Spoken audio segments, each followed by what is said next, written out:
हमारी इंडिया की जनता भी कमाल है।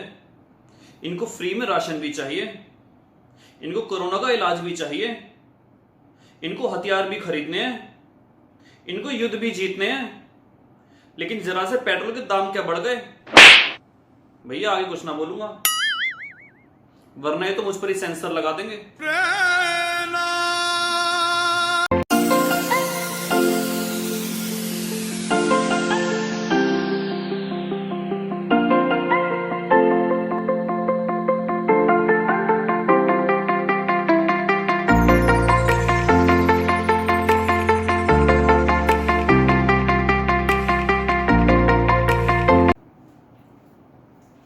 गुड मॉर्निंग इंडिया, कैसे हो बच्चों।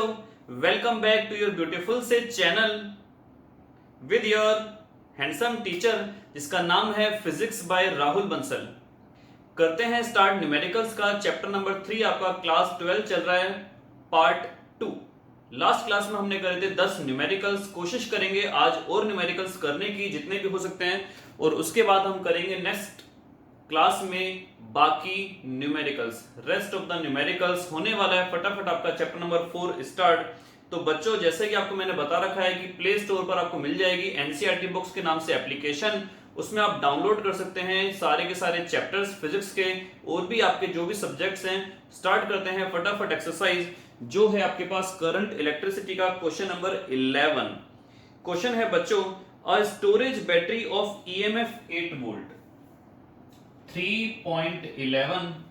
क्वेश्चन है a storage battery of EMF 8 volt. एक बैटरी है जिसकी ईएमएफ दे दी गई है 8 volt and internal resistance 0.5 ohm. Internal resistance बच्चों दे दी गई है 0.5 ohm. Is being charged. Okay, तो हम बनाते हैं पहले डायग्राम इसका।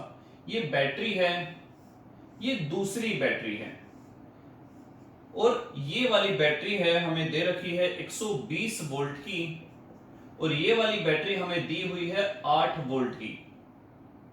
इसकी इंटरनल रेजिस्टेंस है 0.5 ओम, इसकी इंटरनल रेजिस्टेंस है 0.5 ओम, और बीच में लगा दिया है एक सीरीज रेजिस्टर 15.5 ओम का। यहां पर हम लगा देते हैं बच्चों एक 15.5 ओम का सीरीज रेजिस्टर। इस तरीके से आपको फाइंड आउट करना है what is the terminal voltage of the battery during charging. ठीक है, आप देखिए बच्चों, इसका भी पॉजिटिव इस तरफ है, इसका भी पॉजिटिव इस तरफ है। ये करंट अपना ऐसे भेजेगा, ये करंट अपना ऐसे भेजेगा, ये करंट अपना ऐसे भेजेगा। ज्यादा ताकतवर है 120 वाली, तो ऑब्वियसली हम बोलेंगे कि इसमें से करंट निकलेगा और उसमें करंट एंट्री करेगा। और जब भी किसी बैटरी में करंट एंट्री करता है तो हम बोलते हैं कि बैटरी डिस्चार्ज ना होकर वो चार्ज हो रही है। Is it clear? वो क्या हो रही है भैया? चार्ज हो रही है। तो इसका मतलब क्या हुआ, इसमें 8 वोल्ट वाले में करंट एंट्री कर रहा है, 120 वाला और 8 वाला एक दूसरे से लड़ रहे हैं। लड़ने का मतलब होता है अपोज करना, ना कि सपोर्ट करना। तो इसका मतलब हमारे पास जो नेट वोल्ट आएगी, नेट ईएमएफ आएगी हमारे पास, वो आएगी 120 माइनस 8। तो इसका मतलब ये आ गई 112 वोल्ट। ये 15.5 और इसकी जो इंटरनल रेजिस्टेंस 0.5 है, ये दोनों के दोनों सीरीज में है। तो नेट रेजिस्टेंस आपके पास कितनी आ जाएगी? आर डैश अगर मैं बोल दूं आर प्लस छोटा आर, ये हो जाएगी 15.5 प्लस 0.5 16 ओम। ये हो जाएगी बच्चों आपके पास 16 ओम। 16 ओम। अब हमें निकालना है सबसे पहले कितना करंट इस सर्किट में फ्लो कर रहा है। इस सर्किट में कितना करंट फ्लो कर रहा है? आई का फॉर्मूला आएगा टोटल ईएमएफ, जिसको हम ई डैश दे देते हैं नाम, ई डैश अपॉन में आर डैश। ई डैश की वैल्यू आई थी 112 और टोटल रेजिस्टेंस आ गई 16, तो आंसर आ गया 7 एंपियर। आपको निकालना है इसका टीपीडी, टर्मिनल पोटेंशियल डिफरेंस। आपको याद होगा ड्यूरिंग चार्जिंग, ड्यूरिंग चार्जिंग बच्चों टीपीडी आपके पास होता है E प्लस आई आर। तो E प्लस आई आर के हिसाब से इसकी E कितनी हो गई? 8 वोल्ट। I की वैल्यू आ गई 7 और R की वैल्यू कितनी आई बच्चों? R की वैल्यू आई आपके पास 0.5। तो ये आपके पास आ गया 8, 7 पंजे 35, 3.5, तो आंसर आ गया 11.5 वोल्ट। इसका मतलब क्या हुआ, ये खुद थी 8 वोल्ट की। अगर ड्यूरिंग चार्जिंग की बात करते हैं तो फॉर्मूला लगता है E प्लस आई आर, और ड्यूरिंग डिसचार्जिंग की बात करते हैं तो फॉर्मूला लगता है E माइनस आई आर। तो टीपीडी आपके पास आई ड्यूरिंग चार्जिंग 11.5 वोल्ट। इसी क्वेश्चन में आगे बोला गया है what is the purpose of having a series register. ये जो हमने रजिस्टर लगाया इसका क्या रोल है, तो बच्चों इसका ये रोल है कि करंट देखो कितना छोटा सा फ्लो कर रहा है 7 एम्पियर। अगर ये नहीं होता तो इसके अंदर करंट बहुत ज्यादा रैपिड, बहुत ज्यादा बड़े अमाउंट का करंट फ्लो करता। जब इसमें बहुत बड़ा करंट फ्लो करेगा तो इसका मतलब क्या होगा, इस बैटरी के बूम, इसका मतलब क्या हुआ, इस बैटरी के फटने के या इस बैटरी के ब्रेकडाउन होने के चांसेस ज्यादा हैं। तो इसका मतलब क्या हुआ, इसका रोल केवल ये होता है कि ये इसके अंदर एक स्टेबल और छोटे अमाउंट का करंट फ्लो कराए, ताकि हमारी जो बैटरी है जिसको हम चार्ज करना चाहते हैं वो सेफली चार्ज होती रहे। क्वेश्चन नंबर हमारे पास 12 आता है बच्चों। 12 आपको याद होगा पोटेंशियोमीटर। पोटेंशियोमीटर के अरेंजमेंट में वो कह रहा है एक सेल है जिसकी ईएमएफ है 1.25 वोल्ट। तो फर्स्ट सेल जिसकी ईएमएफ है 1.25 volt gives a balance point at 35 centimetre. ये कहां पर बैलेंस पॉइंट प्रोवाइड करा रहा है, 35 सेंटीमीटर लेंथ पर। If the cell is replaced by another cell, अगर इस सेल की जगह में दूसरा सेल लगा दूं तो वो कहां पर लेंथ, कौन सी लेंथ पर वो नल पॉइंट दे रहा है, वो दे रहा है बच्चों 35, तो पहला था वो दे रहा है 63 सेंटीमीटर।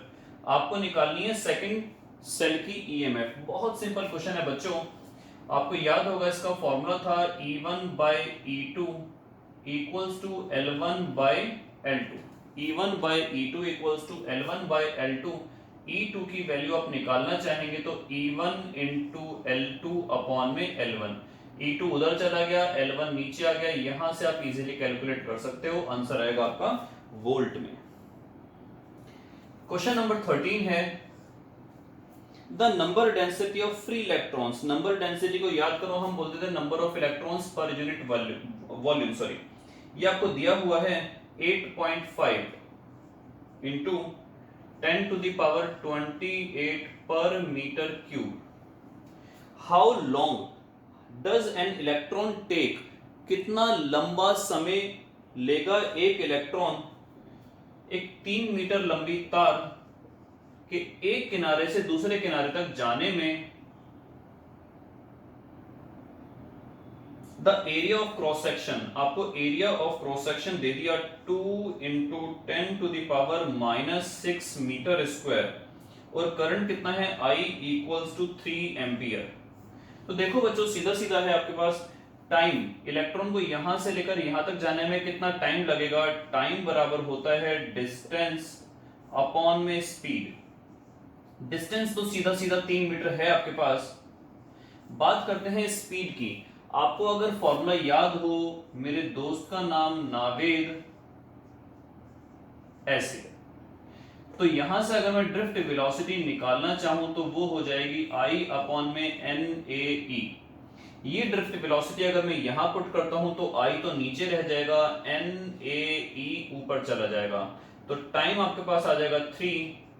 N की वैल्यू आपको दे रखी है, एरिया आपको दिया हुआ है, E की वैल्यू होती है 1.6 इंटू 10 की पावर -19, और नीचे आ गया I की वैल्यू है 3 एम्पियर्स। 3 से 3 चला गया, आगे इसको आप सॉल्व करेंगे तो टाइम की वैल्यू जो आएगी वो आपके पास SI यूनिट सेकंड्स के अंदर आएगी।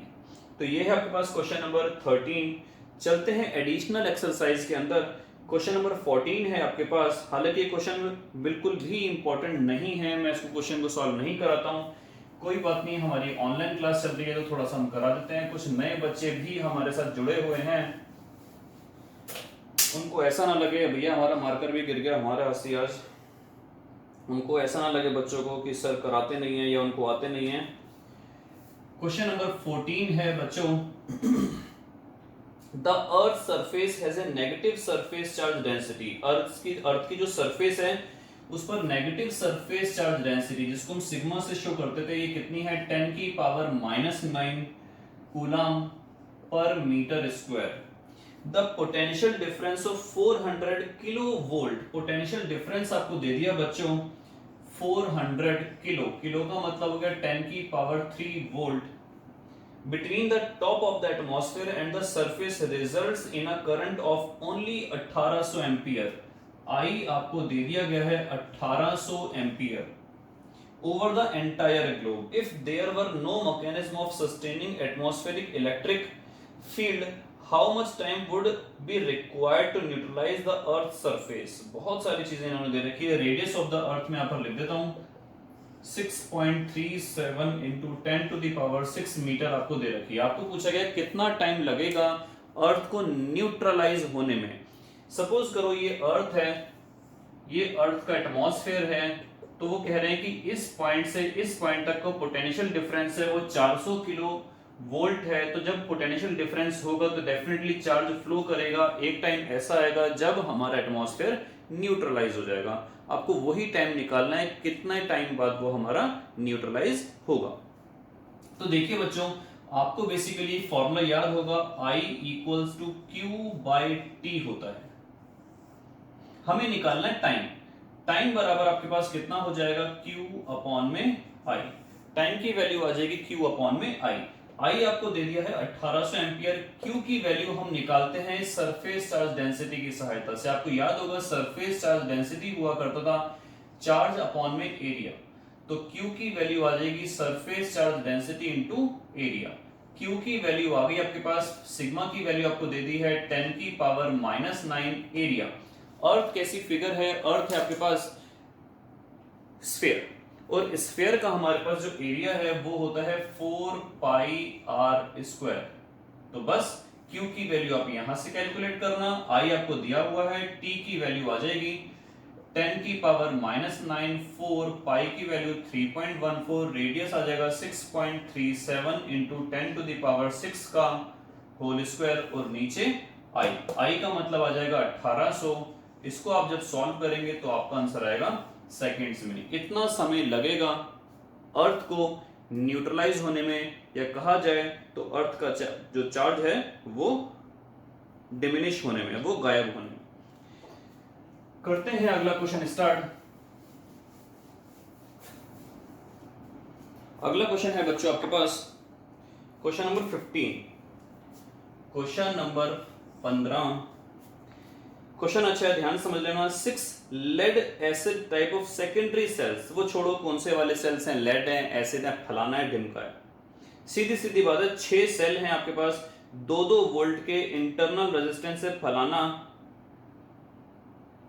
दी हुई है, are joined in series to provide a supply to a resistance of 8.5 ohm. What are the current drawn from the supply and its terminal voltage. बड़ा सिंपल क्वेश्चन है। देखिए आपके पास लगा दिए 6 सेल, 1 2 3 4 5 6, 1 2 3 4 5 6 लगा दिए, और ये लगा दिया आपका एक्सटर्नल रजिस्टर। इसकी वैल्यू है 8.5 ओम। ईएमएफ थी 1 की 2 वोल्ट, नंबर ऑफ सेल्स हैं 6, तो टोटल ईएमएफ हो जाएगी 12 वोल्ट। आर की वैल्यू दे दी 0.015 ओम। एन है 6, तो 6 से मल्टीप्लाई करेंगे तो आपके पास मिलेगा ये 0.15 ये आपके पास मिलेगा। ठीक है, 6-5-30 की तरफ लगा 3, ये ऐसे मिलेगा बच्चों। ये आपके पास मिला रेजिस्टेंस की वैल्यू, टोटल रेजिस्टेंस। आपको निकालना है करंट बच्चों, तो I की वैल्यू क्या होती है, total EMF. Total EMF I 12, total resistance I 8.5 ये वाला, 0.09 ये वाला, ये बन जाएगा 8.59। आप इसको सॉल्व करेंगे तो टोटल करंट मिल जाएगा इस सर्किट में कितना ड्रॉ हो रहा है। आगे पूछा गया है what are the current drawn from the supply, ये तो आपने निकाल लिया। टर्मिनल वोल्टेज, टर्मिनल वोल्टेज बच्चों या तो ऐसे निकालो V equals to E minus IR। E हो जाएगी 12 वोल्ट, I आप यहां से सॉल्व कर लेना, छोटा r आएगा ये वाला टोटल, या फिर V वैल्यू आप ऐसे भी कर सकते हो I इंटू R। तो I की वैल्यू आप यहां से फाइंड आउट कर लेंगे, कैपिटल R आपके पास 8.5 हो जाएगा। इसको भी आप सॉल्व करेंगे तो आपके पास दोनों से आंसर सेम ही आने वाला है। तो ये थी आपके पास क्वेश्चन नंबर 15 का ए पार्ट। आगे पूछा गया बच्चों, a secondary cell after long use, ये पार्ट ए था। A secondary cell after long use has an EMF of 1.9 volt. एक सेकेंडरी सेल है जिसको लंबे समय के उपयोग के बाद उसकी ईएमएफ को नापा गया, वो मिली 1.9 वोल्ट। वो मिली बच्चों 1.9 volt. And a large internal resistance, उसकी इंटरनल रेजिस्टेंस बढ़ गई 380 ओम। आपको पूछा गया कि कितना सेल वो कितना करंट ड्रॉ करा जा सकता है इस सेल से मैक्सिमम। तो I की वैल्यू हो गई E by R plus r. आप इसको E बोलो चाहे V बोलो, R प्लस आर। मैक्सिमम के लिए हम ये मान लेते हैं कि एक्सटर्नल रेजिस्टेंस की वैल्यू हमने अप्रोक्सीमेटली 0 ले ली, तो ये हो जाएगा 1.9 अपॉन में 380। पॉइंट हटा तो 0 लग गया, 19 से कम 19, 19 दूनी 38, तो आपके पास ये बन गया 5/1000, यानी कि ये बन गया आपके पास 0.005 इतना एम्पियर। आपसे पूछा गया क्या इतना करंट यूजफुल हो सकता है किसी कार को स्विच ऑन करने के लिए? कार को ऑन करते ना, तो ये ऐसा कभी नहीं हो पाएगा, क्योंकि जब भी हम किसी चीज को इनिशिएट करते हैं, स्टार्ट करते हैं, it draws a enormous amount of current. वो बहुत सारा करंट बच्चों ड्रॉ करता है, लेकिन जब ये इतना छोटा सा करंट है तो वो उसको स्टार्ट करने में हेल्पफुल नहीं करेगा। It can not start car, आपकी जो कार है उसको स्टार्ट ये नहीं कर पाएगा। क्वेश्चन नंबर 16 पर आते हैं।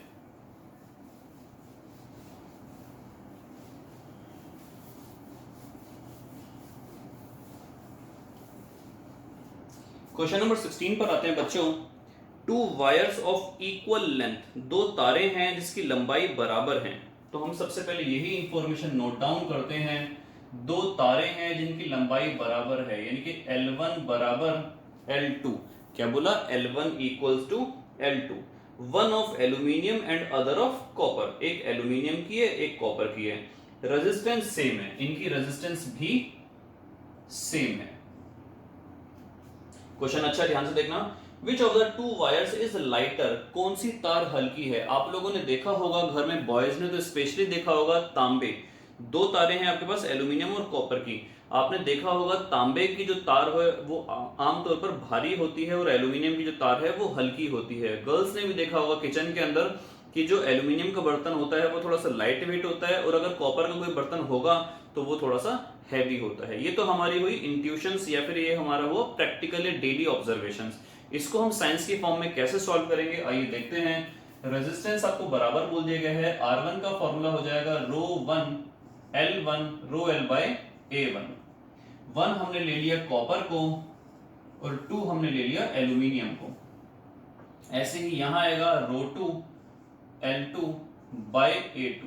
लेकिन जैसा कि लेंथ बराबर बोली गई है, ये कैंसिल आउट हो गया, तो ρ1 अपॉन में ρ2 A1 अपॉन में A2। इसको भी यहीं पर छोड़ते हैं। हमें निकालना है मास बच्चों। तो मास m1 अपॉन में m2, मास बराबर होता है क्या? Density equals to mass upon में वॉल्यूम, और मास बराबर वॉल्यूम इनटू डेंसिटी। तो हम यहां पर ले लेते हैं वॉल्यूम इनटू डेंसिटी। डेंसिटी को वैसे आमतौर पर रो से दिखाते हैं, लेकिन यहां पर हम रो से रेजिस्टिविटी को दिखा रहे हैं, तो D1। उसी तरीके से हो जाएगा V2 इनटू D2। तो वॉल्यूम का फॉर्मूला क्या हो गया? यहां पर हम वॉल्यूम को ऐसे कंसेप्ट यूज कर सकते हैं, एरिया इनटू हाइट या एरिया इनटू लेंथ। तो ये हो गया A1 L1 D1, फिर से A2 L2 D2। क्योंकि लेंथ दोनों बराबर दे रखी थी, और उसके बाद बचा A1 अपॉन में A2 D1 अपॉन में D2। आपको बोला हुआ है यहां पर कि जो डेंसिटी है आपको दे रखी है, सॉरी रेजिस्टिविटी आपको दे रखी है 2.63 इंटू 10 की पावर -8, कॉपर की भी और एल्यूमिनियम की भी, दोनों की आपको रेजिस्टिविटी दी हुई है। अब देखिए A1 अपॉन में A2, A1 अपॉन में A2 की जगह हम ρ1 अपॉन में ρ2 यूज कर सकते हैं। M1 अपॉन में M2, ये आ गया ρ1 अपॉन में ρ2। दूसरा आ गया d1 अपॉन में d2।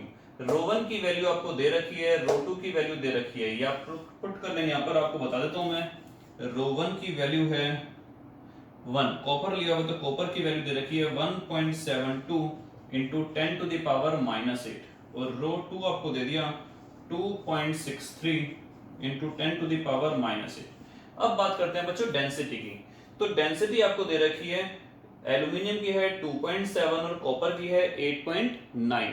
तो आपको डेंसिटीज भी यहाँ पर दे दी हैं। तो जब आप डेंसिटीज भी दे दी गई हैं, एल्यूमिनियम की है, एल्यूमिनियम आपने 2 को माना था, तो एल्यूमिनियम की डेंसिटी है, इसकी वैल्यू है 2.7 और कॉपर की है 8.9।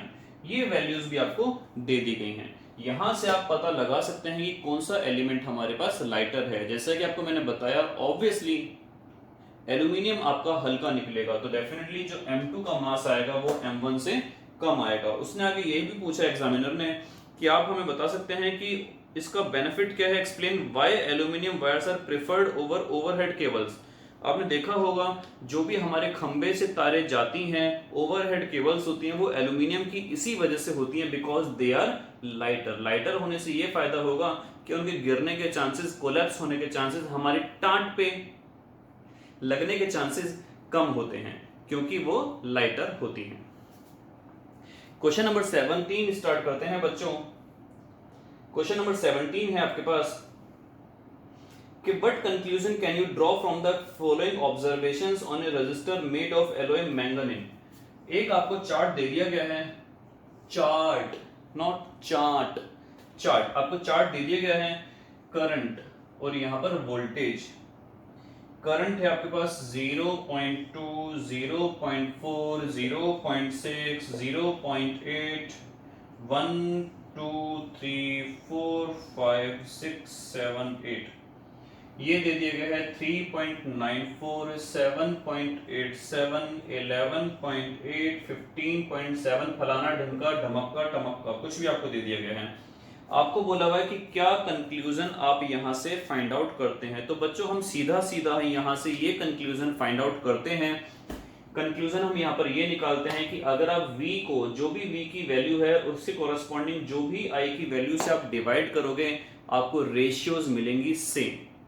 आप चाहो तो यहां पर करके देखिए, अगर मैं 3.94 को 2 से डिवाइड करूं तो आपको यहां पर इस तरीके से डिवाइड हम करके देखते हैं। 3.94 डिवाइडेड बाय 0.2, इसके पीछे 0 और लगा दिया तो ये आपके पास आ गया 20 से कम 20, और बचा आपके पास 19, 20 निमा 180, 20 सत्ते 140, इतना 19.7। आप इसको डिवाइड करेंगे तो भी अप्रोक्सीमेटली 19 पॉइंट समथिंग ही आपके पास आने वाला है। इसका मतलब क्या है, कहीं पर भी आप डिवाइड करेंगे तो आपके पास रेशियो आने वाली है सेम।